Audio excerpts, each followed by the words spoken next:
En el ejercicio 11 lo que nos piden es calcular el determinante de la matriz que vemos a continuación. Entonces, esto básicamente es repetir los cálculos que venimos haciendo como siempre. Ahora, la idea es cuál es el más conveniente. Siempre conviene, recuerden ustedes, elegir la fila o la columna que tenga más ceros, porque de esa manera nosotros tenemos menos trabajo por hacer. Entonces, por ejemplo, si observamos esta matriz, la fila, la columna que tiene más ceros es la tercera. Si ustedes eligen acá, y acá ustedes pueden ir organizando la matriz de esta manera. Entonces, por ejemplo, vamos a ver. Recordando primero por un lado eso, y después el tema de los signos. ¿Sí? Fíjense que nosotros tenemos columna 1, 2, 3, 4, fila 1, 2, 3, 4. Para saber los signos del determinante, siempre que la suma de la fila y la suma de la columna sean pares, va a ser positivo. Si son impares, va a ser negativo. Entonces va a quedar más, menos, y así sucesivamente el tema de los signos. Y siempre recuerden esto porque viene bien para todos los cálculos que vayan haciendo. Entonces, como en este caso nosotros vamos a elegir la tercera columna, ¿sí? Observen ustedes. Vamos a empezar con 3 con un menos acá. ¿Okay? Entonces esto nos va a quedar como 3 por su determinante. El resto de los ceros los ignoramos porque justamente los sacamos.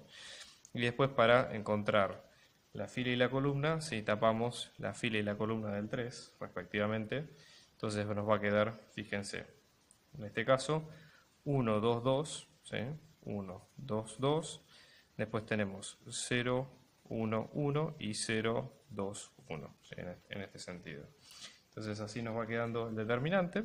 Fíjense que a su vez este determinante también tiene una fila o columna con más ceros, que en este caso es la primera. Entonces podríamos nosotros seguir calculando a partir de ahí y desarrollar lo que nosotros vemos. Entonces fíjense, tenemos 3, que es este mismo 3 que vemos acá, multiplicado por 1, si elegimos la primera columna, 1 va a ser positivo también, o sea que acá vamos a tener 1 por su determinante, tapamos la fila y tapamos la columna y vamos a tener que queda determinante 1, 1, 2, 1, cerramos ahí, ¿sí? Entonces seguimos acá abajo, esto nos va a quedar 3 por 1 por 1 por 1 menos 2 por 1, que es 2. Entonces en este caso esto nos va a quedar de la siguiente manera, ¿sí? Vamos a tener 3 por 1 que fue 3 por menos 1, ¿sí? Finalmente queda menos 3. En este caso recuerden el tema del signo, ¿sí? Que 3 iba a quedar con un menos, por eso finalmente el resultado queda con más 3. ¿Ok?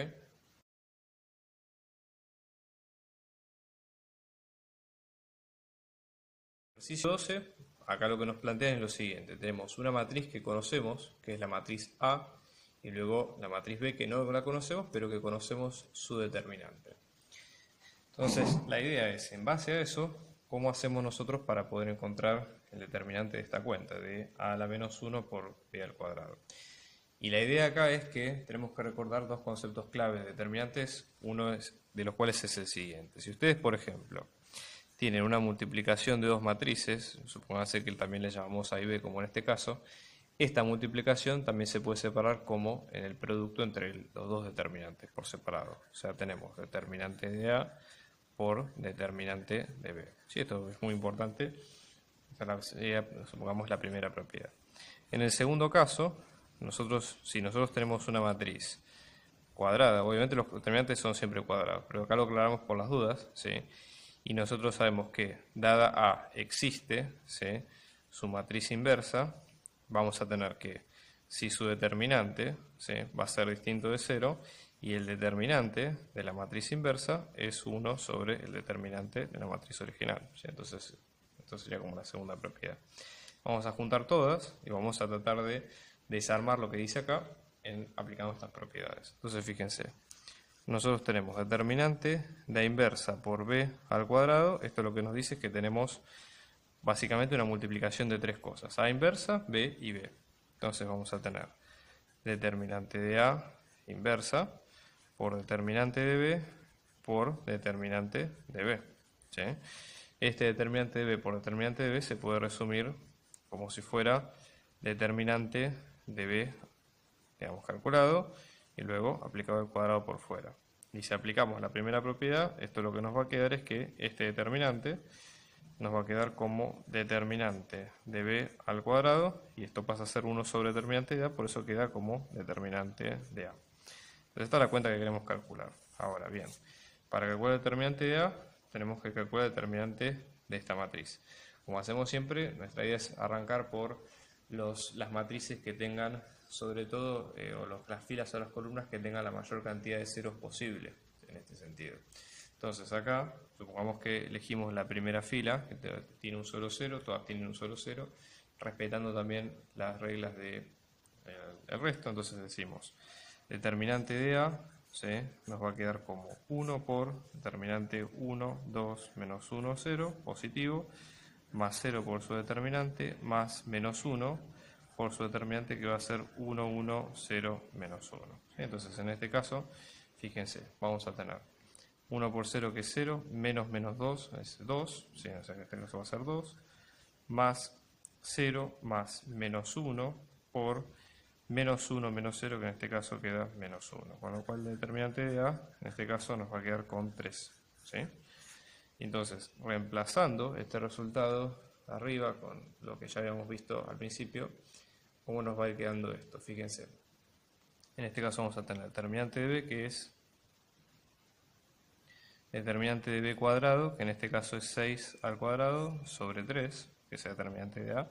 6 por 6 es 36, ¿sí? Dividido 3, en este caso nos queda 12. Así que 12 es el resultado final en este caso.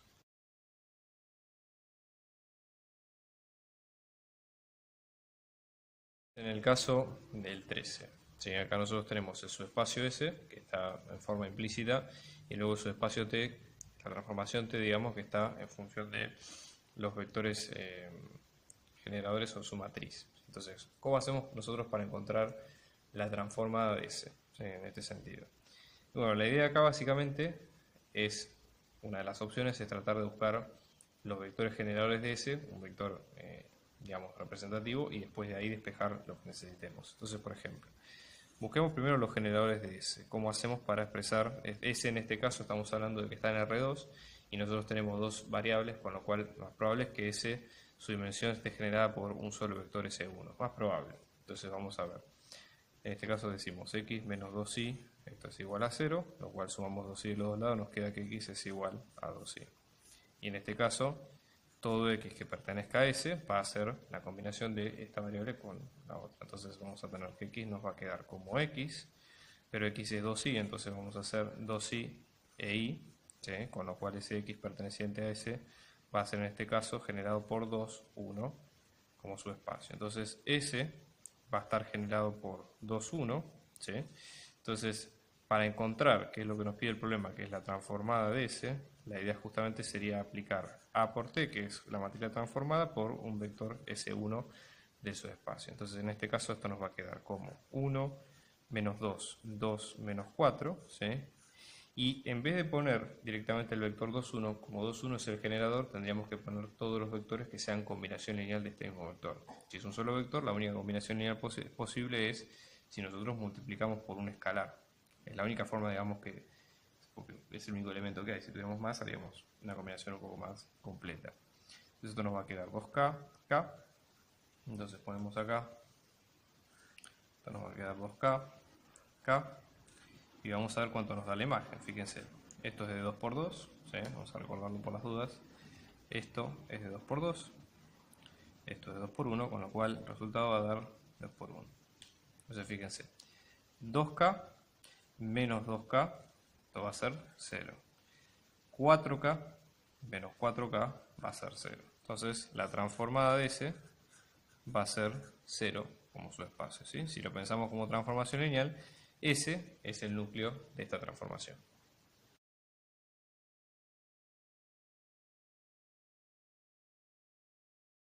En el ejercicio 14 lo que nos piden es, tenemos definido un proyector, que es un tipo de transformación especial, que ahora vamos a ver las características, que cumple estas condiciones. Y la idea justamente es, nosotros lo que no sabemos de acá es cuánto vale esta constante A de la transformación, ¿no? Entonces vamos a ver lo siguiente. Tenemos que recordar primero cuál es la definición de un proyector, qué tipo de transformación especial es un proyector y básicamente cómo la metemos, digamos, acá adentro, ¿no? Entonces, Un proyector es una transformación de tal que cuando uno hace la composición con el mismo proyector, ¿sí?, de un vector, esto nos va a quedar como el mismo vector o la misma composición. Entonces, por ejemplo, nosotros tomamos un vector x, lo metemos dentro de P, va a salir como P de x, ¿sí?, y metiéndolo dentro de P va a salir nuevamente como P de x. ¿Sí? Eso sería un poco la idea. Entonces, por ejemplo, en este caso, nosotros si metemos un vector, vamos a ver qué pasa con este caso, ¿no?, de acá. Vamos a meter x1, x2, x3, y lo que va a salir va a ser esto, ¿sí? A por x1, 2x1 y x3. ¿Sí? Ahora, cuando ingresemos nuevamente este vector acá, va a salir el mismo vector de P. ¿Sí? Insertándolo en la imagen, vamos a tener que esto va a quedar como A por x1, 2x1 y x3 nuevamente. Pero acá hay un problema. Esto, ¿sí?, va a ser, fíjense, si nosotros nos ajustamos a la definición del proyector, básicamente, ¿qué quiere decir? Este A por x1, digamos, este x1, al cual va a salir de acá, es este x1 completo que hemos puesto en la primera parte. Lo mismo pasa cuando tenemos el 2x1. ¿Sí? Acá 2x1, que va a ser este. Luego tenemos x3, que es todo esto que vemos acá. Entonces fíjense, A por x1 va a ser A multiplicado ahora sí por este x1 que teníamos al principio. ¿Sí? Luego el 2x1, donde el x1 original es este. Y luego en x3, que es el mismo. Entonces fíjense, esto lo que va a quedar, finalmente va a quedar como a al cuadrado por x1, 2a por x1 y x3. ¿Cómo hacemos ahora nosotros para darnos cuenta cuál es cuál? ¿Sí? Digamos, cuál es el a correspondiente. ¿Sí? La idea justamente es que, por definición del proyector, la teoría lo que nos dice es que la proyección de un determinado vector b nos tiene que dar igual que el vector original. Entonces, en este caso, lo que habría que hacer es igualar estos dos vectores por separado. Entonces vamos a tener a por x1, 2x1 y x3 nos van a quedar igual a al cuadrado por x1, 2a por x1 y x3. Entonces, vamos a igualar cada uno. El primero con el primero, segundo con el segundo y el tercero con el tercero. Entonces, fíjense, igualando el primero, vamos a tener a por x1 es igual a cuadrado por x1, ¿sí?, con lo cual llegamos a que a es igual a al cuadrado. En la segunda vamos a tener 2x1 es igual a 2 por a por x1, con lo cual vamos a llegar dividiendo ambos lados por 2 y dividiendo ambos lados por x1 a que a va a ser 1, ¿sí?, en esta parte. Y después en la tercera tenemos x3 igual a x3. No aporta demasiada información esta ecuación, pero igual hay que tenerla en cuenta. Entonces, observen ustedes.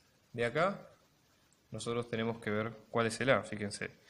A cuadrado, a es igual a cuadrado, se puede resolver también como a cuadrado menos a es igual a 0. Con lo cual podemos pensar a por a menos 1 es igual a 0 y tener de acá dos respuestas. Es decir, que a sea igual a 0 o que a sea igual a 1. ¿Sí? Ahora, el tema es que, aunque tengamos esas dos respuestas, tiene que ser a solución de estos tres puntos, no solamente el primero. Y es un poco lo que pasa acá. Fíjense que el común de los dos es cuando vale 1. Entonces, en respuesta, ¿sí?, para este problema, a debe ser 1, porque es el único que satisface esta definición.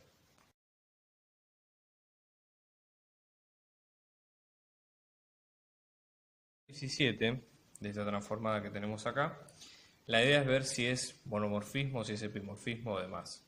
La idea justamente es tratar de repasemos un poco cuáles son las definiciones de cada uno. ¿Sí?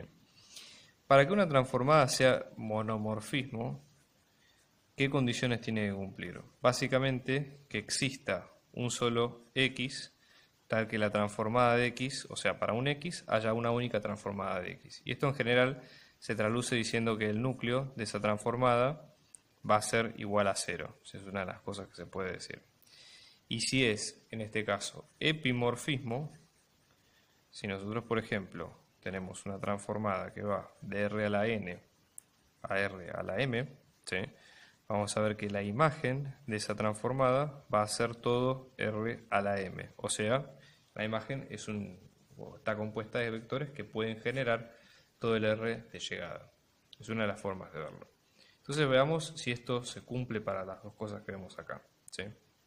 Vamos a hallar el núcleo de la transformación primero, para ver si es monomorfismo. Entonces primero vamos a hallar el núcleo de esta transformación haciendo lo que hacemos siempre. En general, la transformación multiplicada por un vector nos va a dar el vector nulo, que es lo que estamos buscando. Entonces en este caso tenemos 1, 1, 1, 2, 2, 2, y luego el vector genérico x1, x2, x3. Recuerden que esta transformada va de R3 a R2, por lo tanto R en R3 está su dominio. Entonces en este caso, después esto nos va a quedar igual a 0, 0, 0. O sea, 0, 0, disculpen, este 0 no, porque estamos hablando de R2. Entonces tenemos 1, 1, 1, el 0 acá, 2, 2, 2, 0 acá, y vamos a triangular como hacemos siempre, ¿sí? Triangulando, tenemos un solo 0, la primera fila nos queda tal cual, hacemos 2 fila 1 menos fila 2, esto va a quedar 0, 0, 0, 0 acá, y tenemos x1 más x2 más x3 es igual a 0, con lo cual x1 es igual a menos x2 menos x3. Lo que vemos acá es que el núcleo de la transformación nos va a quedar un subespacio generado por, en este sentido, menos 1, 1, 0, y luego en x3 menos 1, 0, 1. Claramente no es monomorfismo por esta condición, ¿sí? O sea, obviamente llegamos hasta acá y vemos que no es lo que sucede en este caso. Entonces, vamos a ver si ahora es epimorfismo, ¿sí? Para que sea epimorfismo, lo que tenemos que ver es cómo es la imagen de esta función. La imagen en general está formada por los vectores columna. Los vectores columna que en general son las transformadas de los vectores canónicos, si es que la transformación incluye esa base, ¿okay? Entonces en este caso, la imagen de t va a estar generada, por ejemplo, por 1, 2, 1, 2 y 1, 2. Claramente, ¿qué es lo que nosotros vemos acá? 1, 2 son todos vectores, son el mismo vector, con lo cual si nosotros los trianguláramos, vamos a llegar a este resultado, sin hacer las cuentas directamente. O sea, estamos hablando de un subespacio de dimensión 1. No hay manera de que esto pueda generar todo R2, que es su conjunto de llegada. Con lo cual, en este caso, tampoco es un epimorfismo, ¿sí? Entonces, no cumple ninguna de las dos condiciones como respuesta.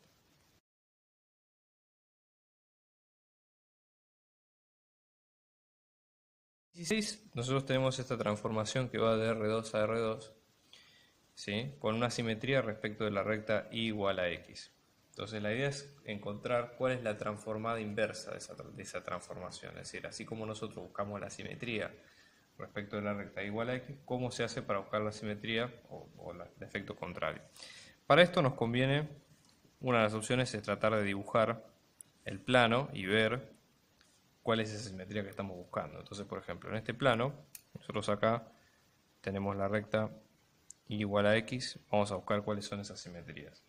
Una de las maneras es, por ejemplo, como esta es una simetría de 2 por 2, nosotros necesitamos como mucho dos vectores generadores. Entonces, por ejemplo, uno de los cuales podemos elegir puede ser el mismo vector, uno de los vectores que esté sobre la recta. Supongamos que elegimos, si es la recta igual a x, puede ser el vector 1, 1. ¿Sí? Entonces, al estar sobre la misma recta, y esto al actuar como un espejo, acá lo que vamos a decir es que la transforma del 1, 1 no se va a mover porque está en la misma recta, así que esto va a ser 1, 1. Y después, por ejemplo, si tomamos otro vector perpendicular al 1, 1, supóngase, elijamos otro, ¿sí? Otro vector que sea de una recta ortogonal. Por ejemplo, nosotros podemos elegir el 1 menos 1, ¿sí? En este caso, supongamos que elegimos este. El 1 menos 1 es perpendicular al 1, 1, ¿sí? Entonces, el efecto que va a hacer esta recta es transformarlo en el sentido contrario, por ejemplo, ¿no? Vamos hacia el sentido contrario. Y acá en este caso vamos a ver que esto está en menos 1, 1. Entonces, por ejemplo, la transformada del 1 menos 1 va a pasar a ser el menos 1, 1. ¿Se entiende? Eso sería un poco la idea. Entonces, un poco con lo que está pasando acá, ¿cuál sería la idea de lo que estamos viendo? ¿Sí? ¿Cómo hacemos para encontrar la transformada inversa? Algo sencillo sería pensarlo de esta manera. Nosotros vemos la transformada la caracterizamos hasta ahora con dos ejemplos bien característicos, ¿sí? O sea, nosotros, por ejemplo, ingresamos el 1, 1 y sabemos que lo que salió fue el 1, 1 como imagen. Ahora ingresamos el 1 menos 1 y lo que salió fue el menos 1, 1.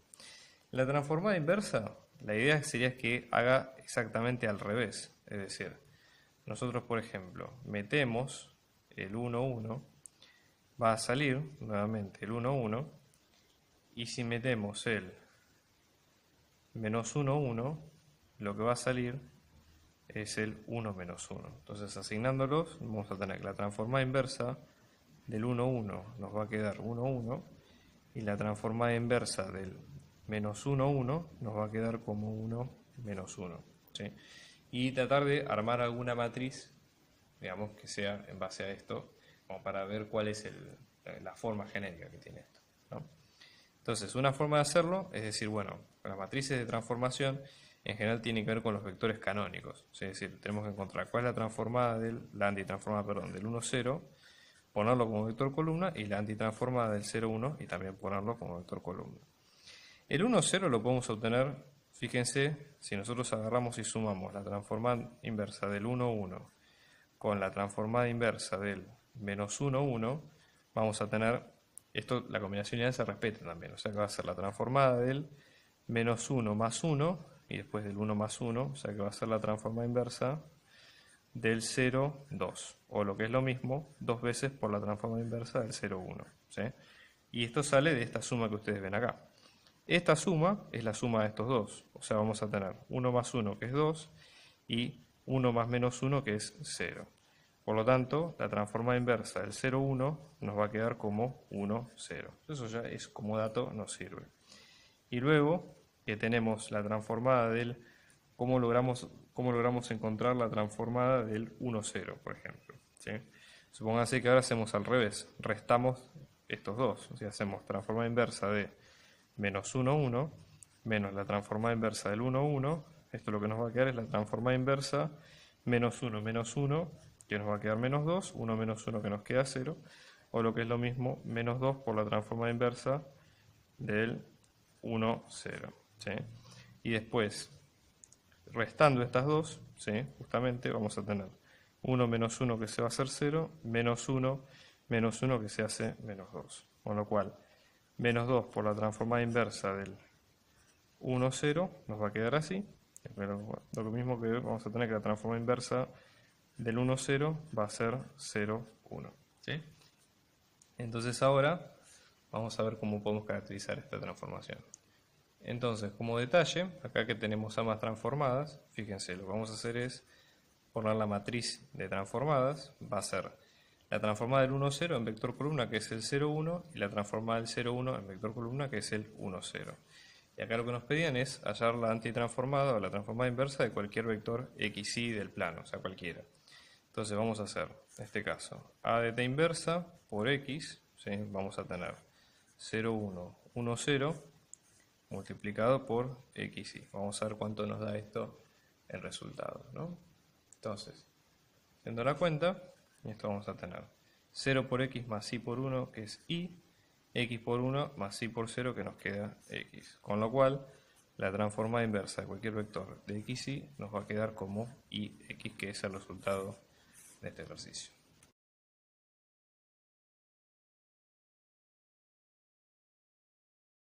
El 17 de esta transformada que tenemos acá, la idea es ver si es monomorfismo, si es epimorfismo o demás. La idea justamente es tratar de repasemos un poco cuáles son las definiciones de cada uno. ¿Sí?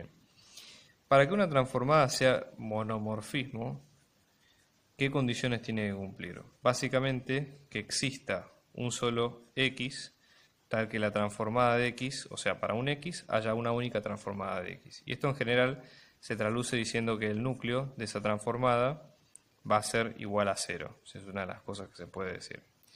Y si es, en este caso, epimorfismo, si nosotros, por ejemplo, tenemos una transformada que va de R a la N a R a la M, ¿sí? Vamos a ver que la imagen de esa transformada va a ser todo R a la M. O sea, la imagen está compuesta de vectores que pueden generar todo el R de llegada. Es una de las formas de verlo. Entonces veamos si esto se cumple para las dos cosas que vemos acá. ¿Sí? Vamos a hallar el núcleo de la transformación primero, para ver si es monomorfismo. Entonces primero vamos a hallar el núcleo de esta transformación haciendo lo que hacemos siempre. En general, la transformación multiplicada por un vector nos va a dar el vector nulo, que es lo que estamos buscando. Entonces en este caso tenemos 1, 1, 1, 2, 2, 2, y luego el vector genérico x1, x2, x3. Recuerden que esta transformada va de R3 a R2, por lo tanto R en R3 está su dominio. Entonces en este caso, después esto nos va a quedar igual a 0, 0, 0. O sea, 0, 0, disculpen, este 0 no va, porque estamos hablando de R2. Entonces tenemos 1, 1, 1, el 0 acá, 2, 2, 2, 0 acá, y vamos a triangular como hacemos siempre, ¿sí? Triangulando, tenemos un solo 0, la primera fila nos queda tal cual, hacemos 2 fila 1 menos fila 2, esto va a quedar 0, 0, 0, 0 acá, y tenemos x1 más x2 más x3 es igual a 0, con lo cual x1 es igual a menos x2 menos x3. Lo que vemos acá es que el núcleo de la transformación nos va a quedar un subespacio generado por, en este sentido, menos 1, 1, 0, y luego en x3 menos 1, 0, 1. Claramente no es monomorfismo por esta condición, ¿sí? O sea, realmente llegamos hasta acá y vemos que no es lo que sucede en este caso. Entonces, vamos a ver si ahora es epimorfismo, ¿sí? Para que sea epimorfismo, lo que tenemos que ver es cómo es la imagen de esta función. La imagen en general está formada por los vectores columna. Los vectores columna que en general son las transformadas de los vectores canónicos, si es que la transformación incluye esa base. ¿Okay? Entonces en este caso, la imagen de t va a estar generada, por ejemplo, por 1, 2, 1, 2 y 1, 2. Claramente, ¿qué es lo que nosotros vemos acá? 1, 2 son todos vectores, son el mismo vector, con lo cual si nosotros los trianguláramos, vamos a llegar a este resultado, sin hacer las cuentas directamente. O sea, estamos hablando de un subespacio de dimensión 1. No hay manera de que esto pueda generar todo R2, que es su conjunto de llegada. Con lo cual, en este caso, tampoco es un epimorfismo, ¿sí? Entonces, no cumple ninguna de las dos condiciones como respuesta.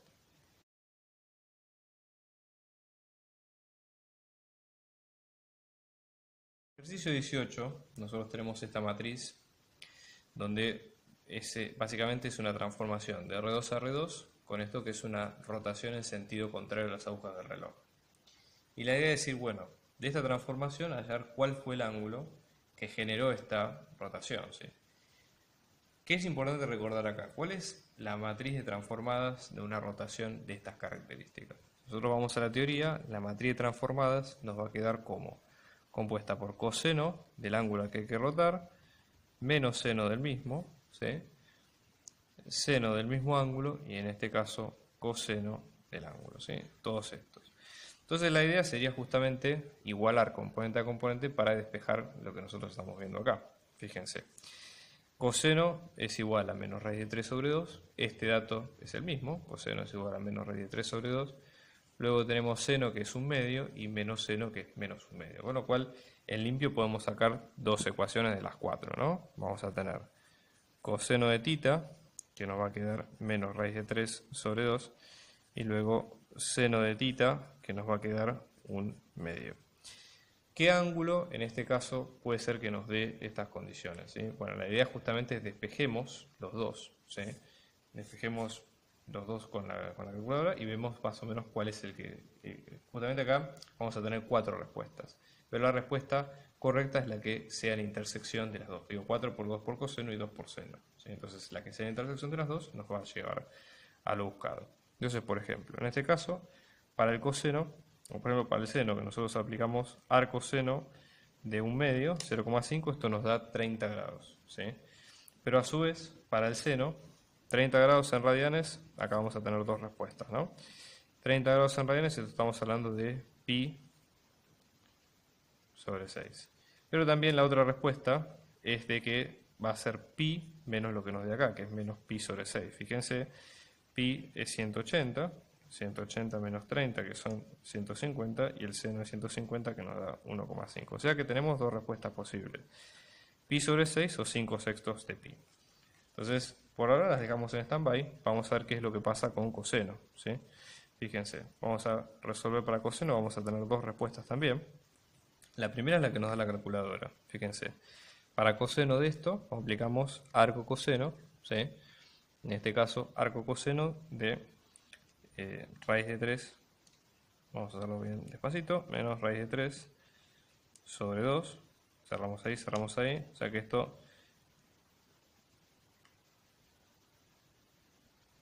fíjense que en este caso nos está dando 150, 150 también son 5 sextos de pi, ¿sí?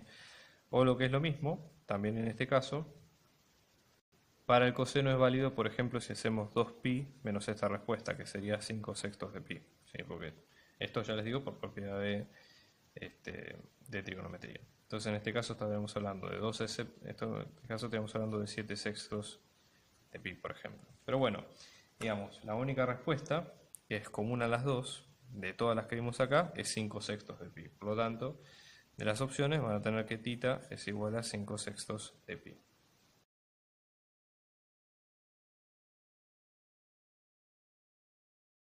Ejercicio 19, acá lo que nos piden es, nos dan esta cónica, ¿cómo hacemos para encontrar el centro de esa cónica? ¿Sí? Lo ideal en estos casos es tratar de llevar la expresión a la forma más acabada posible con lo que sabemos de teoría. Fíjense lo siguiente, ¿cómo hacemos para darnos cuenta rápidamente si estamos ante un caso de una elipse, una hipérbola y demás? Hay varias maneras, o sea, no es la única. Pero en general, una forma rápida es, por ejemplo, ver los signos correspondientes de los términos al cuadrado, del x y del y. Si nosotros tenemos x en positivo e y en negativo, como vemos acá, es casi seguro que se trate de una hipérbola, ¿sí? Independientemente de eso, ¿qué es lo que tenemos que hacer nosotros? Tratar de completar cuadrados para llegar esta expresión a algo de lo más sencillo posible. Entonces fíjense, en este caso la expresión sería de este estilo: x menos las coordenadas del centro al cuadrado sobre su radio mayor al cuadrado menos y con sus coordenadas del centro, vamos a llamarles n, al cuadrado sobre b cuadrado, esto es igual a 1. Esto sería la ecuación de la elipse en cuestión, donde nosotros tenemos que el centro va a estar dado por hn, ¿sí? Y después los parámetros de a y b comunes. Entonces vamos a acomodar un poco la cuenta en base a esto, ¿sí? Recordar primero esto, después completar cuadrados, saber por ejemplo que si nosotros tenemos una suma de dos números al cuadrado, esto va a ser el primero al cuadrado, más 2 por el primero por el segundo, más el segundo al cuadrado. Entonces vamos a ir viendo un poco esto. Hay que hacer lo mismo para x y para y. En el caso de x, por ejemplo, fíjense, en x nosotros tenemos x al cuadrado más 6x. Entonces, x al cuadrado, ¿sí? Nosotros acá tenemos, por ejemplo, el x al cuadrado, 6 que lo podemos dividir por 2, o sea, podemos pensar que esto va a ser 2 por 3 por x, ¿sí? Y después acá nosotros tenemos una idea más o menos de qué es lo que se está buscando, fíjense. Nosotros en este caso tenemos, es decir, en este caso el a cuadrado, por ejemplo, sería el x, que es el mismo que vemos acá. Después tenemos b, que en este caso es el 3, con lo cual acá ya encontramos cuál es nuestro b cuadrado, por ejemplo. Le sumamos un más 3 al cuadrado. Pero como matemática tenemos que hacer y deshacer lo que no está, ¿sí? Si lo sumamos para justamente completar esta cuenta, lo restamos nuevamente para que quede bien y que quede coherente lo que estamos armando. Entonces, en este sentido, todo esto va a quedar con esta estructura, con a más b al cuadrado, a siendo x y b siendo 3 al cuadrado, y luego menos 3 por 3 que es 9. ¿Sí? Eso lo vamos a ir reemplazando acá. Entonces, en lugar de x al cuadrado más 6x, vamos a tener x más 3 al cuadrado menos 9. Luego tenemos el menos 4y cuadrado que no lo tocamos, y luego tenemos el menos 27 es igual a 0. Para seguir respetando esta forma, vamos a dejar solo de este lado x e y al cuadrado. Entonces esto vamos a tener x más 3 al cuadrado menos 4y al cuadrado. Después tenemos menos 9 menos 27, que es menos 36. Si lo pasamos al otro lado, esto va a quedar como 36. Y una de las cosas que tenemos que hacer es dejar 1 solo de este lado. Por lo cual, acá como opción, tenemos que dividir por 36 ambos lados de la igualdad. Entonces esto nos va a quedar x más 3 al cuadrado sobre 36 menos, en este caso, 36 es 4 por 9, o sea que esto nos va a quedar y cuadrado sobre 9, esto es igual a 1. ¿Sí? 36 es 6 por 6, 9 es 3 por 3, o sea que esta ecuación completa con todo nos va a quedar de la siguiente manera, ¿sí? Para describir todos los elementos, ¿ok? Ahora con esto ya podemos saber cuál es el centro. Fíjense, el centro son las coordenadas h y n que estaban restando respectivamente a cada una de las componentes x e y.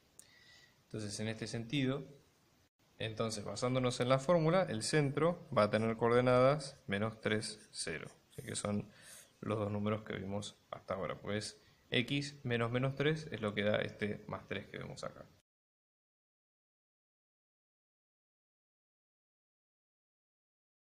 En 20, el problema 20, nosotros tenemos calcular la excentricidad de esta elipse que vemos acá. Ya la elipse está armada, no hay demasiados elementos, entonces, ¿con qué podemos ponernos a trabajar nosotros al momento, ¿no? Bueno, una de las cosas es primero definir cuál es la excentricidad. La elipse, en general, va a tener esta forma. Va a ser x menos la componente de x del centro, ¿sí? Al cuadrado, sobre su radio mayor al cuadrado, más y menos la componente de su centro, llamémosle n, no importa ahora en este momento no recuerdo cuáles son las letras, pero básicamente tiene esta forma. Entonces, el centro tiene las coordenadas que son h y n por separado. Luego tenemos los radios mayor y menor, y después la excentricidad, ¿sí? E, se va a definir justamente como una proporción c sobre a, donde c básicamente sale de esta cuenta, va a ser b cuadrado, que es igual a raíz de a cuadrado menos c cuadrado. ¿Sí? O sea, básicamente esto es repasar las fórmulas que ya teníamos de este tipo de curvas. ¿Qué vamos a hacer en este caso? Bueno, la idea justamente es ir despejando cuenta por cuenta qué es lo que tenemos. Fíjense, vamos a ver primero cuál es a y cuál es b. En este caso, de lo que vemos de la ecuación igualando componente a componente, tenemos que a al cuadrado va a ser 25, con lo cual a va a quedar 5, va a quedar la raíz cuadrada de 25, que es 5. Lo mismo que si tenemos b cuadrado. B cuadrado es 16, por lo tanto b va a ser la raíz de 16, que va a ser 4. ¿Sí? De las dos ecuaciones que nosotros armamos acá, ¿cuál es la que primero o la que más nos serviría? Fíjense. Nosotros podríamos ir, supongamos que está la ecuación 1, llamémosle 1, y esta la ecuación 2. Si con estos elementos vamos a la ecuación 2, que la ecuación 2 nos dice, en este caso, disculpen, esto no es b cuadrado, esto sería b es igual a la raíz de a cuadrado menos c cuadrado, reemplazándola acá podríamos calcular cuánto es c. Entonces, reemplazamos directamente los valores de b, c, y los valores de a, vamos a ver cuánto nos dan. Entonces, fíjense. B que nos va a dar 4, esto es igual a la raíz cuadrada de a al cuadrado, que es 25, menos c al cuadrado. Le vamos a sacar el cuadrado a ambos lados, para poder sacarnos lo que tenemos encima. Esto sería 16 igual a 25 menos c al cuadrado. Para sacar el 25 restamos 25 de ambos lados, ¿sí? Y esto lo que nos va a quedar es menos 25 más 16, que es menos 9. Menos 25 se va, nos queda menos c cuadrado. Multiplicamos por menos 1 a ambos lados, esto para sacarnos el menos que tenemos acá, o sea que c cuadrado nos va a quedar 9, con lo cual, en este caso, c nos puede dar dos resultados. ¿Sí? En este caso sería 3 o menos 3 matemáticamente. ¿Sí? Entonces, vamos a tomar el positivo, por definición, en este caso 3, ¿sí? Y ahora sí, podemos reemplazarlo y calcular la excentricidad. Entonces, la excentricidad, que es c sobre a, en este caso nos va a quedar 3/5. ¿Sí? La excentricidad como número, digamos, geométrico tiene que ser positivo necesariamente por lo que acabamos de ver hace un rato. Así que bueno, eso es todo. Espero que les haya gustado el video. Les pido, si les gustan estos trabajos, por favor suscríbanse a mi canal, denme un like al video y sugiéranme más parciales o más exámenes para más adelante. Espero que les haya servido y a los que vayan a rendir muchos éxitos en el final. Un abrazo grande.